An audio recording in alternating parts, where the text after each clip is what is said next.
So yeah, this I've covered intrinsic motivation. So this is something that you would expect to feel, all right? And simple things like teacher praises and that kind of praise is actually intrinsic because you find that it comes from within the person, whether if they accept it, then they would be happy about it. All right. But again, sometimes when you praise students, some students just don't like it. All right. There are some students who don't like praises because they feel that people will start, uh, what do you call that, outcasting them because they always get praises from the teacher and their classmates don't like it. So they don't like getting praises because when you get praises, then your classmates don't become friends with you anymore. All right. So, these kind of things, even though we think how silly is that, but at that age of 13 and 14, 15-year-olds, that matters a lot. The peer pressure and all that. All right. So we also have to, hang on.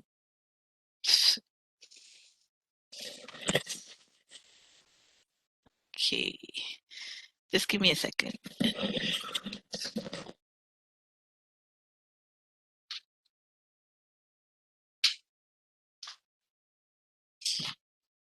All right. Battery is okay. Can you hear me? Yes. Yes. Okay. Right. Yeah, so this is intrinsic motivation. We have to get to know our students properly. How do we get to know our students? On the first day, of course, you cannot get to know your students immediately. But the good thing about our practicum is that the first week when you go to school, you will be, this is called the Ross week or the report of the school. So you will follow or tag along with your mentor. All right, a mentor will be assigned to you in the school. So that teacher, the mentor, will be helping you out. Normally, you take over the mentor's class, one of the classes. So when you are teaching, when you go in for the first week, what will happen is the mentor will take you along to the classes that you're going to teach and introduce you one thing, and then you get to sit at the back of the class and watch how the mentor teaches the class. So it's not so much for how to teach because that you have learned, but I think more importantly, during that week, you need to learn about the students in that class. All right. But mind you, it might be a bit different when you appear in the class as compared to the mentor, because usually they are a bit more um, careful with the mentor. And you being a new teacher, they will try to play the fool.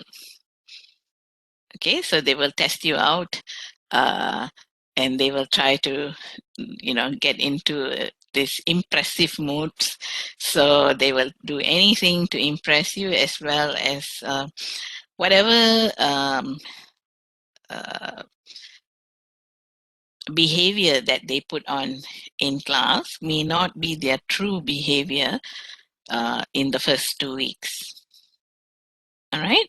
So yeah, I like to bully the practical teachers. Not really.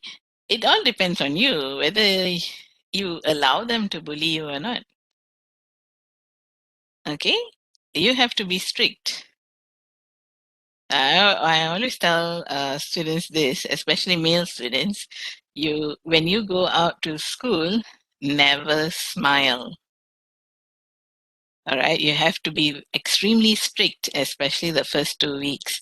Why? Because students know that uh, female teachers generally, their emotions are never stable.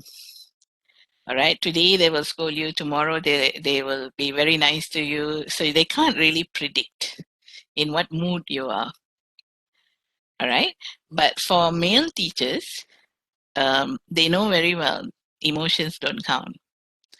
So if you start smiling, they know this is a friendly teacher and they will start bullying you.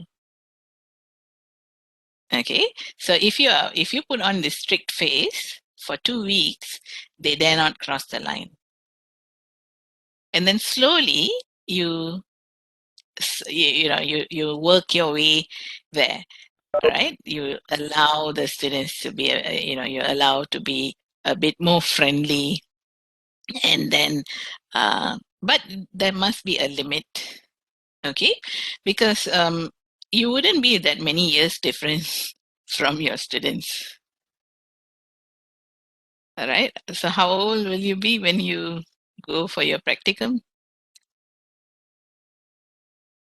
What, 22? Maybe around 24, 23. 23? 23. Yeah. Okay, so your students would be about 16, let's say form 4. That's only a few years younger than you, less than 10 years. All right, so you probably still belong to the same generation. Okay, and they get very excited to see young teachers because they feel they can relate better. Older teachers look like their parents, so, at that age, the parents are not like your best friends. Okay, so that's this issue is actually a very important thing to remember, because when you go to school, you are facing reality. Okay, it's very different in a classroom when we have simulated micro teachings and all that, because your classmates are going to be very sympathetic audience. All right, they will kasihan you and do all the things necessary to help you out in your presentation, hoping that you will do the same for them. All right, but in school, nobody is going to do that. All right, and some of them are going to test you out to maximum. They'll irritate you, annoy you, just to see how much you can stand. All right, but I think as long as you know what you're doing and you have that principle that you have set, you shouldn't go wrong. All right, you teach with a lot of care and make sure that they learn, and keep that philosophy in mind. All right, at the end of the day, we want to be part of their character building. All right, the language we teach will help to build their character as well. So if you think in that way, you wouldn't do anything wrong.